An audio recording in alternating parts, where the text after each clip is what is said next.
มีอันลิ้นบ่ลิ้นขี้ฟุ้นเอาบ่หรือว่าลิ้นขี้ต้มเอาฮะแท่น่ะมันเป็นพี่น้องกันแท้บ่แม่นเอ้าแท่น่ะเดี๋ยวแนวใดบอกดูแม่ของเราเป็นแม่ของคอยบอกขึ้นก็ได้แม่ของเดี๋ยว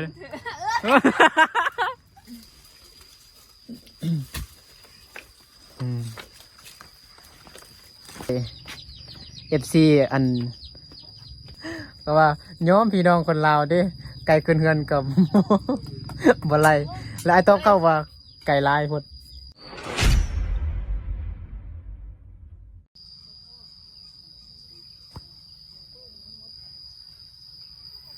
สบายดีพี่น้องหมดสุขคนที่เคารพแพงเด้อยินดีต้อนรับเข้าสู่2 เบานึกเผาไฟตอนนี้ก็อากาศร้อนแห้งพี่น้องเนาะอยู่ที่บ้านคลองน้องพ่องเนาะสื่อบ้านดงล่วงเมืองเพียงแขวงสยามบุรีสปปลาวเหนือเนาะอากาศคือว่าร้อนแห้งมื้อนี้พี่น้องฟ้าบดบ่แม่นฟ้าแจ้งเนาะเป็นฟ้าบดเนาะอยู่ใกล้ๆคุณพี่น้องเนาะอยู่บนผู้ด้วนคุณฟ้าบดอยู่เนาะฝนคือสิตกในทางนั้นเนาะกลับมาหาน้องพองอีกแล้วเนาะนี่น้องพองอยู่พุ่นเนาะกำลังสิไปเฮ็ดเวียกเนาะกำลังสิไปเสียหญ้าเดินเงินบ้านเนาะน้องพองไปยังมานี่ไปก่อนสบายดี FC ก่อนสบายดีหน้าเลื่อมอยู่พี่น้องเพราะว่าเงินอันนั้นนะบ้านแต่งหน้าบ้าน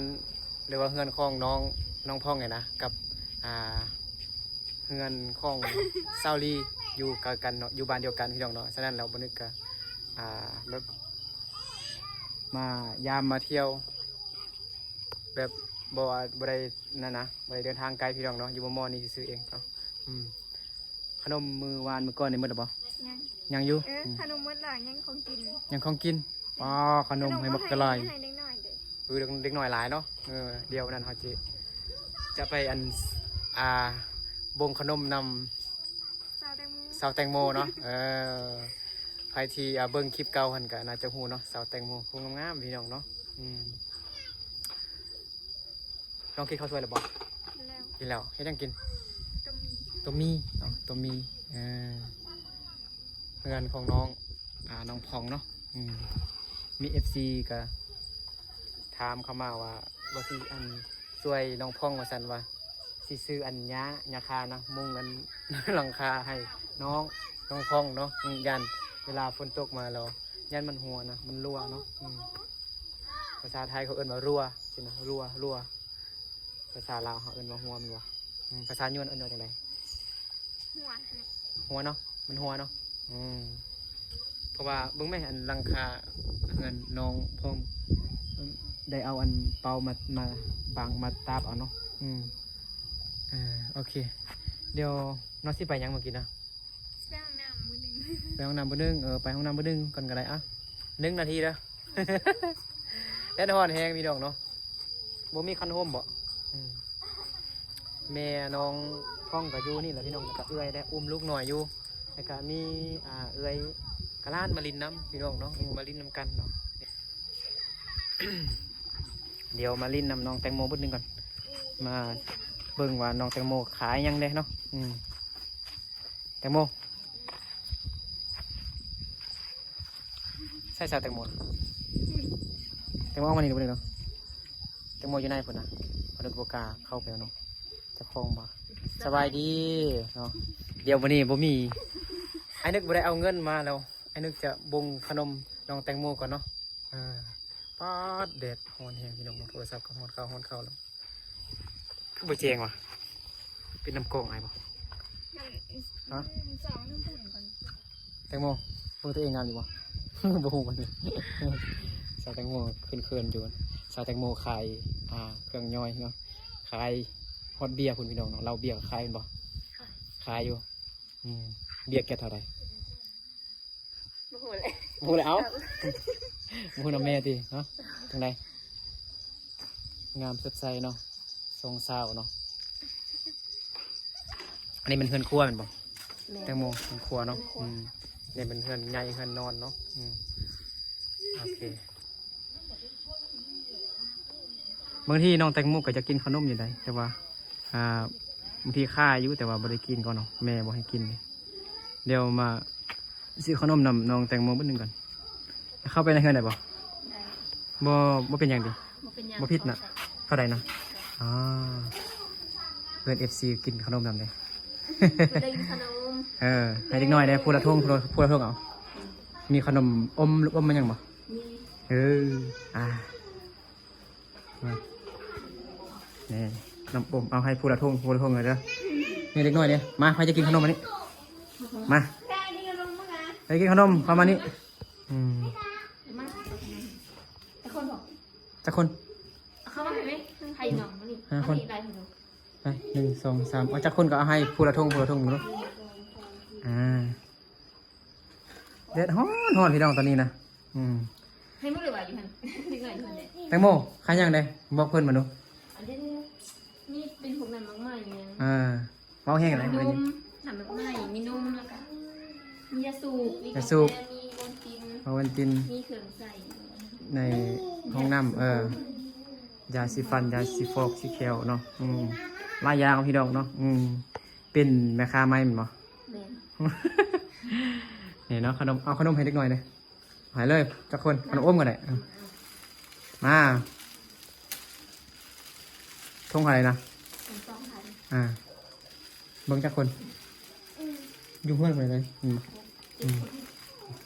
แตงโมกะทงหนึ่งพ่องกะทงหนึ่งเนาะนางเอกประจำช่องนะน้องพ่องนี่เป็นลูกค้ามาเลยดิซื้อของแตงโมนับไปเด้อจะทง อ้าวนี่ตะวันนี่ตะวันหาตะวันเด้อ ตะวันก่อน ได้แล้วป่ะบันนี้แตงโมกับพ่อง ขนมอม ขนมได้ก็ได้ขนมแบบนี้ก็ได้ธรรมดาก็ได้เลือกกัน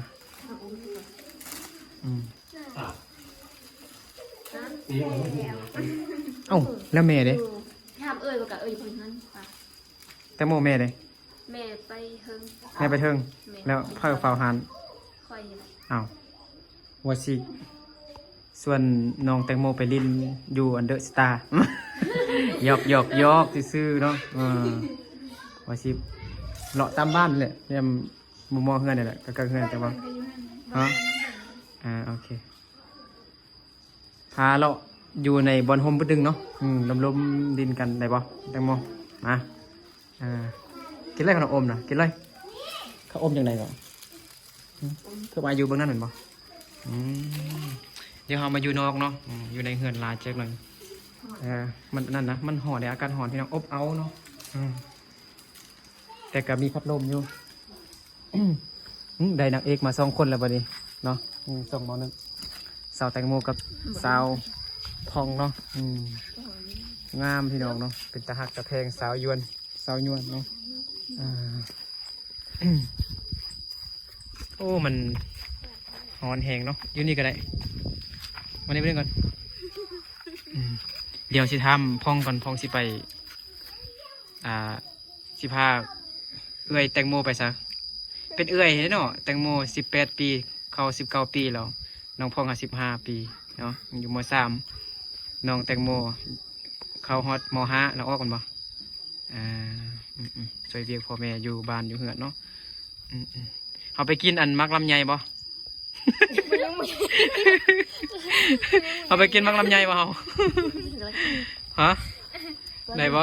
กินได้บ่ กินบ่ได้ กินบ่ได้น้องแตงโมกับน้องพองบ่แห้งกันเด้อ คลิปนี้อาจจะฮอต1 ล้านวิวเลย คันเฮากินอันมักลำใหญ่อ่อนๆตอนนี้นี่น่าจะฮอตอยู่1 ล้านวิวนะคันบ่กินแล้วมันบ่ฮอต แบบมันอันนั้นเด้มันควงนะมันบ่สุกเลยไปกินได้จังได้เนาะตอนมันอ่อนเนี่ยเฮากินแล้วมันขมบ่มันฝาดบ่หรือจังได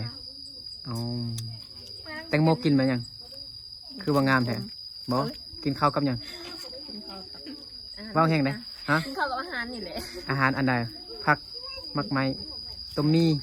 กินอันใดกินหัวใจผู้เบาพองเลยกินปลากระป๋องบ่ปลากระป๋องเอาให้มื้อนั้น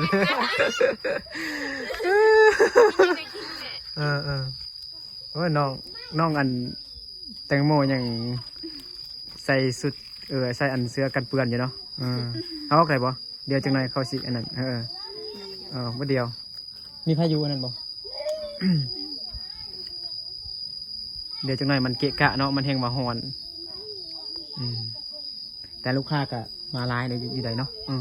อุดหนู่นน้องแตงโมเนาะเมื่อกี้ซื้อขนมแจกเล็กหน่อยเนาะขนมอมอันนั้นมันใส่งานได้อยู่บ่อันแพงโซลาร์เซลล์นะแตงโมได้อยู่อ๋อเดี๋ยวเฮาสิไปลิ้นอยู่ใส่เนาะอยู่แถวนี้นะมีอันลิ้นบ่ลิ้นขี้ฝุ่นเอาบ่หรือว่าลิ้นขี้ต้มเอาฮะบางส่วนเนาะเบิ่งพาแตงโมไปเบิ่งส่วนเด้บางทีก็น่าจะอยู่ใกล้กันอยู่มอกันอยู่แต่ว่าสาวแตงโมยังบ่เห็นอันส่วนน้องพองค่ะเนาะสาวลาวสาวเผ่ายวนเนาะบางคนคิดว่าแม่นอันสาวเผ่ายวนอยู่เวียดนามบ่แม่นได้พองไปทางไหนนะโอ้ยมันหอนได้แบบนี้เนาะมาเบิ่งมะม่วงบ่เขาไปแม่นเอามะม่วงมากินไหนบ่ให้เบิ่งห่านหรอบ่เอิญให้เพิ่นเบิ่งห่านเลยขอเวลาน้องแตงโมบึ้ดนึงเนาะแตงโมจะกินกับไฮซาแตงโมเนี่ยคืนไฮน่ะคืนบ่ได้กระโปงแตงโมขึ้นกูก็มองว่าได้สักกระโปรงขึ้นบ่ได้เนาะมีแต่ให้อันพองให้พองขึ้นแล้วแตงโมฮับเนาะเอาเข้าไปในบอนโฮมเลยจังหน่อยเจ็บหัวเลยบ่มีอันนั้นเลยขึ้นจังไดแตงโมพองเดี๋ยวเรียกมาเบิ่งนี่อยู่มอกันได้บ่อยู่มอกันได้บ่พอดีมันภาพมันงามนะยิ้มดูยิ้มแบบใดให้มันงามที่สุดนะแต่การยิ้มแบบใดก็งามแต่ว่าแบบให้มันที่สุดนะ1 2 3งามทั้งคู่เลยอีกตื่นมาดึงนะบ่เห็นมืดเลยเนาะเห็นแต่หัวเนาะ1 2 3อุ้ยงามเห็นนะฮักแต่ว่าสองน้องเนาะโมเมนต์อันน้องเท่ๆได้เนาะอยู่มัวกันนี่ซื่อๆเนาะเห็นปะฮะลุงปลาลูกเอ้ยนะลุงน้องลูกเอ้ยกันแท่น่ะไม่เป็นพี่น้องกันเหรอแม่เอ้าแท่น่ะเดี๋ยวแนวใดบอกดูแม่ของเราเป็นแม่ของคอยมีถ่ายเอื้อยบอกขึ้นกันได้แม่ของเดี๋ยว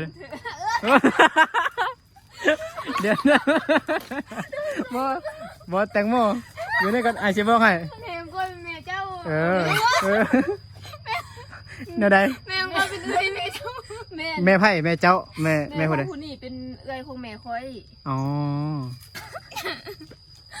แม่น้องพองเป็นเอื้อยแม่ของแตงโมเหมือนบ่เป็นเกิดมาแม่เดียวกันเหมือนบ่แม่เดียวกันเอ้าคิดว่าแม่นพี่น้องกันเด้แม่นเนาะอ๋อเป็นแบบลูกเอ้ยลูกน้องเนาะแม่น้องแตงโมเป็นผู้น้องเนาะแม่ของน้องพองเป็นเอ้ยเนาะเด็กน้อยก็มาเต็มนี่แล้วยกขึ้นเลยให้เอ้ยพองขึ้นเด็กน้อยมาให้ขึ้นเด้อตกเลยให้เอ้ยแตงโมเป็นผู้ฮับเนาะเลือกเบิ้งอันหน่วยซุกมีบ่ลองขึ้นเบิ้งดูเบิ้งเขาแกะก้นมันแล้วถึงคนน่ะขึ้นเบิ้งดูขึ้นไหนบ่ขึ้นไหนบ่ฟองแต่มันกับบ่ได้สูงเนาะคันมันสูงแต่บ่นึกกับบ่ให้ขึ้นหรอกระวังนะจับแน่นๆเด้อลองเลือกเบิ้งอันหน่วยซุกดูแตงโมบ่มีต้นมะม่วงบ่มีมีแต่ต้นหัวใจผู้เบาเนาะไพ่นะ พุ่นก็มีเด้มันสุกแล้วบ่พุ่นนี่นะต้นนี้นะโอ้อยู่เทิงพุ่นต้นนี้นะคือว่ามีมันสุกใหญ่เบิ่งเรื่องๆอยู่เทิงพุ่นนะอยู่ปลายพุ่นนะค่อยหันนะไอ้ดมมันบ่ไอ้ดมฮับเด้อน้องแตงโมครับน้องครับเดี๋ยวให้มีบ่มีหน่วยสุกบ่เอาจักซ้ำหน่วยก็ได้เด้อบ่ต้องเอาหลายเด้อแล้วก็มาตำกินเฮาจำเอาเฮาบ่ตำก็ได้เด้อคือมื้อนั้นน้องพง ระวังเด้อขับได้บ่1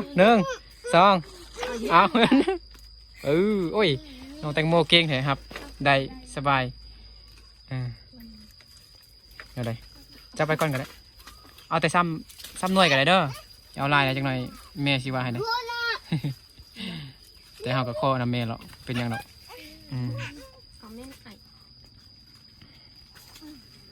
3 หน่วยกินหมดบ่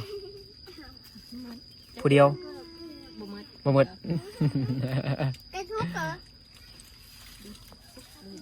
ตะวันบ่ขึ้นตกเลยได้แล้วได้เอา3 หน่วยก็ได้หรอกลงมาวันนี้ลงเด็กน้อยไปให้ขึ้นได้ไอ้กลับแล้วบ่ต้องขึ้นไหนเด้อขี้ดื้อเด็กน้อยขึ้นมื้อเช้านี่ก็เบิ่งเต็มขึ้นมักม่วงขึ้นต้นมักม่วงเนาะหยานแฮงเด็กน้อยนี่ขี้ดื้อแฮง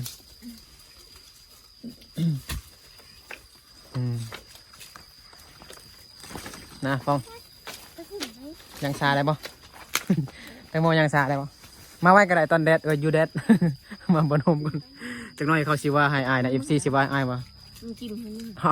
เอากินอยู่หืนครัวได้บ่หรือว่าหืนครัวหืนครัวนอกได้บ่ฮะนี่ก็ได้ใช่ไหมยืนนี่ก็ได้ไปเข้าไปเป็นยังดอกตำกินนะตำเจียวเอาก็ได้บ่ท่าตำเด้อมันบ่มีเป็นหน้าเขาก็ได้โอเคมันบ่มีน้ำเกลือบ่มีน้ำบ่มีหยังเรียกว่าเป็นพวกน้ำจิ้มนะบ่กินทำไมได้ค่ะระวังเลยแตงโมเดี๋ยวแตงโมสูงกว่าเห็นบ่เดี๋ยวนี่น้องแตงโมสูงกว่าเบานึกซ้ำพี่น้องเห็นบ่นี่เตี้ยเบานึกเนาะเบานึกมีแต่เม็ดเท่าไหร่เม็ด5 เป็ดน้องนี่แตงโม60แม่นเนาะประมาณนี้แหละเนาะเขาไปกินอยู่ขึ้นครัวได้บ่ได้เนาะตอนนี้ก็มาอันช่วยกันเฮ็ดเด้อน้องพองกับน้องแตงโมเด้ออันนี้คือขึ้นครัวของน้องแตงโมเด้อเอาบัดนี้มาลองซิมือของน้องแตงโมเบิ่งว่าสิแซ่บบ่เนาะแซ่บคืออันน้องพองเฮ็ดให้กินมื้อนั้นบ่น้องพองเฮ็ดให้มื้อนั้นเฮ็ดให้กินมื้อนั้นโอ้ยเผ็ดแห้งเลยบ่ต้องใส่เผ็ดหลายก็ได้เด้อแต่ก็ตามใจน้องแตงโมกับน้องพองมักเผ็ดมักจืดมักจางมักเค็มก็ใส่เลยมักเค็มก็ใส่ปลาแดกหลายๆเด้อน้ำตาลมาใส่ก็ได้ ใส่หัวใจผู้บ่าวลงไปก็ได้ว่าสั่นหวานได้น้อยฮะ หัวใจผู้บ่าวหวานว่าสั่นเด็กน้อยใส่เด็กน้อยเด็กน้อยเวียนใส่เด็กน้อยมีปัด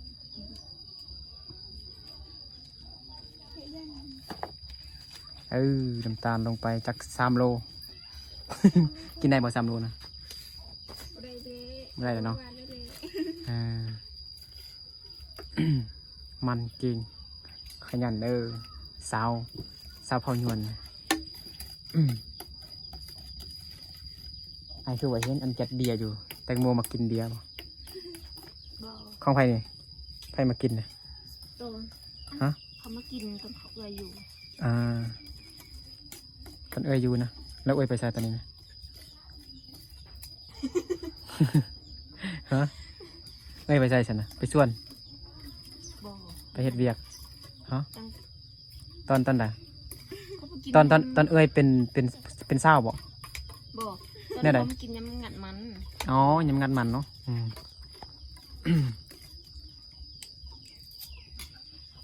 ให้พวกน้องลมกันเลยเด้อมีแต่ให้ไอ้นึกลมผู้เดียวนี่จะไปเขาว่าอาย ไอ้นึกเป็นบาได้เนาะ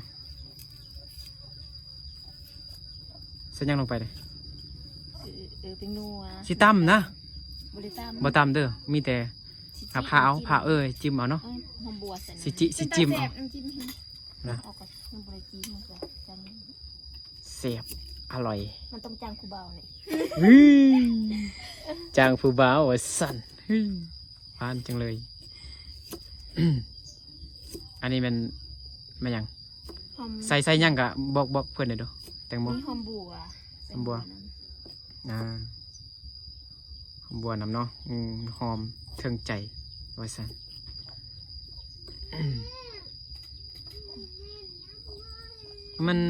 มันเย็นดีเลยเนาะมุงยาแม่นบ่คนครัวมันเย็นดีพี่น้องเพราะว่ามุงยาถ้าอันสังกะสีหรือว่ากระเบื้องนี่ฮ้อนแฮงพี่น้องเลยใส่ทุก คันบ่มี อย่าลืมใส่ใจเขานะใส่ใจเห็ดนะ ใส่ใจนำว่าสั่น นี่ อันนี้มันตังน้องแตงโมเฮ็ดเห็นบ่ บ่ บ่แม่น ไอเคยเห็ด ไอเคยเฮ็ดเห็นบ่ไอเคยเฮ็ดเนาะตังโคตรคักกับพี่น้องเนาะหาก็เห็นได้ตังแบบนี้นะเนาะตังแบบเฮ็ดด้วยไม้ไผ่ไม้สร้างไม้หกแล้วก็มีเหล็กนำพร้อมเนาะต้องตอกเหล็กเอาเนาะมันจึงแน่นดีนี่งามแฮงเนาะใช่ไหมเฮานั่งกินอยู่นี่เนาะไล่ไกลเลยแตงโมใช่มันขี่ใส่เฮือนแล้วก็ไปเหยียบอีกคือมือวานมือก้อนนี่เลยเจ้าแตงโมเหยียบขี้ไก่ FC อันเพราะว่าย้อมพี่น้องคนลาวเด้ไก่ขึ้นเฮือนกับ บ่ไรแล้วไอ้ต๊อบเข้าว่าไก่ลายพุ่นอ้าวโอ้ยอากาศร้อนแห้งพี่น้องเนาะมื้อนี้ก็อากาศร้อนแห้งเนาะฝนบ่ตกเลยมื้อนี้นะกินบ่แซ่บพี่น้องเนาะเกี่ยวนี่แซ่บห่วงอ่ะมันว่างเนาะ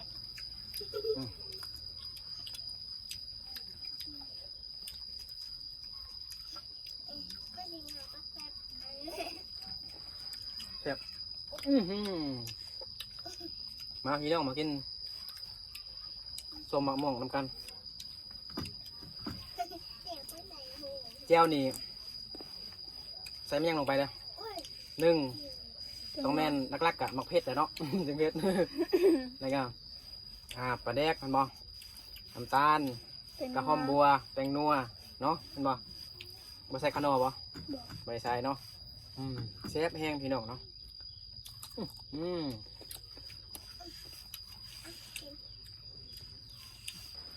มื้อนี้มืดมือมื้อนี้บ่มีฝนเนาะมีแต่แดดแต่เสาพี่น้องเนาะมื้อนี้แดดแต่เสานี่ดูดิเมื่อวันกะนี่แต่ฝน บางมื้อก็มีแต่ฝนตกแบบฝนลินมัดมือพี่น้องเนาะแต่มีแต่มื้อนี้เนาะบ่มีฝนเนาะมีแต่แดดแต่เสาพี่น้องเนาะแดดแท้แดดว่าพี่น้องเนาะคนที่ไปเฮ็ดไร่เฮ็ดสวนเฮ็ดนานี่ร้อนแฮงเลยต้องได้พักผ่อนหลายๆเลยแหละ บางอย่างฝนตกกระทันเนี่ย แม่นทางยากต้องพ้องว่ามักห้องเพลงมาสั่นห้องเพลงจากน้อยนึงให้เพื่อนฟังได้บ่เพลงหยังก็ได้ฮะ เป็นบ่ ฮะ เป็น เพลงห้องเฮียนห้องเฮียนห้องเฮียนเป็นบอนเฮียนของเฮาทุกคนมา บ่มังห้องเพลง ห้องเพลงไม่ยังนอกจากโมมีเวียกไปดอกเนาะแม่เอินไปน่าจะค่ายคลองเนาะค่ายเครื่องเนาะค่ายขนมค่ายน้ำน้องเป็นโมกับมันขยันอยู่เนาะคือน้องพ่องเลยแหละน้องพ่องกับมาหาเธอใดกับกำลังเฮ็ดเรียกอยู่พี่น้องเนาะเสียยาเด้เสียยาอยู่คุณนาเสียยาอยู่นาเพื่อนเนาะ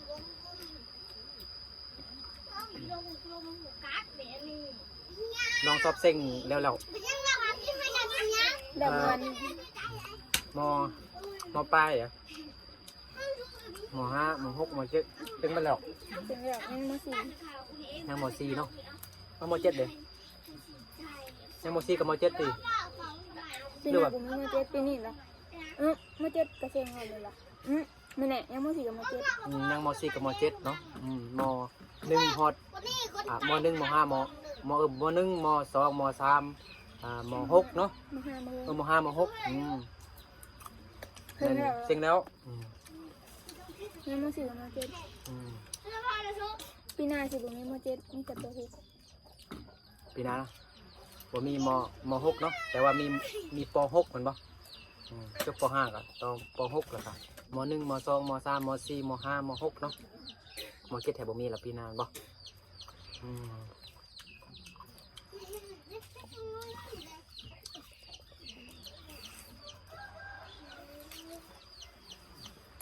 มี FC ให้ถามน้องแต่คลิปแล้วก็ถามแล้วเนาะตอนนี้น้องอยากได้ยังหั่นนะมื้อนั้นคือว่าน้องอยากได้โทรศัพท์สิบ่มา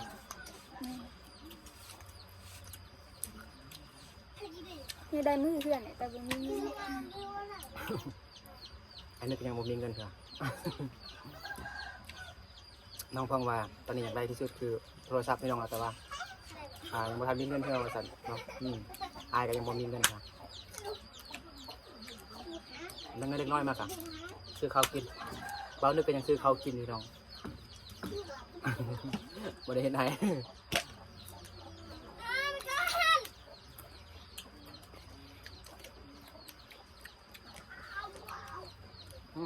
เย็นดีพี่น้องครับรวมเย็นกว่าอันเพื่อนที่มุงหญ้านะฮ้อนอยู่แต่ว่าบ่ฮ้อนร้ายหรอกก็ธรรมดาบ่ฮ้อนซ้ำเพื่อนที่อันมุงสังกะสีหรือว่ากระเบื้องนะมุงหญ้าราคาพี่น้องเนาะก็โอเคอยู่เย็นอยู่กันนอนกับนอนหลับอยู่ตอนกลางเว้นนะบ่ฮ้อนถ้าไปนอนอยู่เพื่อนที่มุงสังกะสีหรือว่ากระเบื้องนี่เปียกหมดแล้วพี่น้องเนาะเหงื่อไหลไข่ย่อยเลยกินบ่หน่อยพูดอะไรชื่อยังนี่ฮะกุหลาบเนาะไอลืมเนาะกุหลาบขอโทษเด้อไอลืม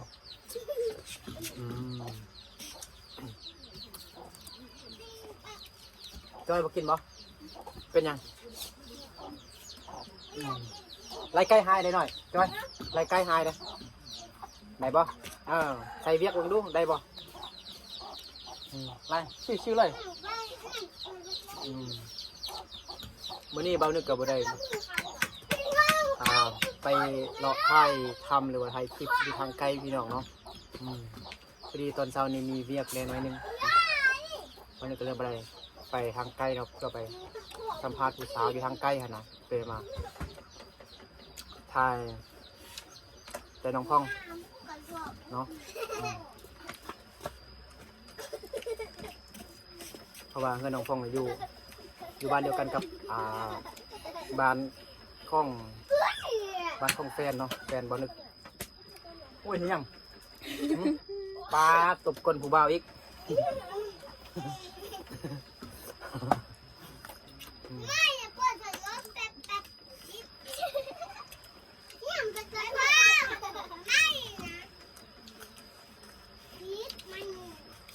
ร่วมเทียนหน่อยนะ พอแล้วปลาถูกพอนึกกับน้องพองกินน้องม่วงกับสิหมดแล้วพี่ดองยังน้อยเดียวสักหน่อยเนี่ย ทำไง จำไว้นะจำน้อยกิน2 คนกันหมดพี่น้องเนาะนี่แหละพี่ดองเนาะก็FC หลายคนกันอยากให้เบาดึกนี่ให้น้องพงเป็นนางเอกประจำซ่องนะกมาทายดองเนาะมาเบิ่งน้องพองเนาะน้องพองเป็นคนมันขยันจริงเป็นคนน่ารักสดใสเนาะถ้าใหญ่กว่านี้น่าจะน่ารักกว่านี้พี่น้องเนาะอันนี้ขนาด15 ปีได้ถ้าฮอด18 ปีหรือว่า19 ปีนี่เป็นผู้สาวที่น่ารักและก็สูงคือน้องแตงโมเนาะนั่นแหละแซ่บบ่แซ่บทั้งเผ็ดทั้งแซ่บเนาะทั้งหอนเนาะอากาศก็หอนพี่น้องเอ้ยนั่นแหละเนาะ ตุ่มเลย นอนบ่นอนไปนอนเป็น เด็กน้อยก็ซิงแล้วเนาะซิงหมดแล้วบ่ โอเคเนาะพี่น้องเนาะก็คลิปนี้ก็บ่ได้มีหยังหลายเนาะก็มาเล่นนำน้องพองบ่นึงเนาะเพราะว่ามื้อนี้บ่มีอันคลิปสิลงให้พี่น้อง FC ได้เบิ่งรับชมนะบ่ได้ตึงมาเล่นนำน้องพองเนาะมาถ่ายน้องพองเนาะกับน้องแตงโมเนาะน้องแตงโมแต่ว่าน้องแตงโมมีเรียกแล้วพี่น้องเนาะขายเครื่องโอเคเนาะเอาสำหรับคลิปนี้ก็บ่นึกกับน้องพองก็ขอลาFC ที่ทางทุกทานไปก่อนเนาะถ้าใครเกิดมาคลิปนี้ฝากกดไลค์กดแชร์หรือว่าคอมเมนต์เนาะแล้วก็กดติดตามเด้อเนาะแต่ที่สำคัญก็อย่าลืมกดกระดิ่งติ๊งๆเพื่อบ่พลาดคลิปใหม่ของบ่าวเลือกเรือเนาะโอเคสบายดี สบายดี บ๊ายบาย บาย บ๊ายบาย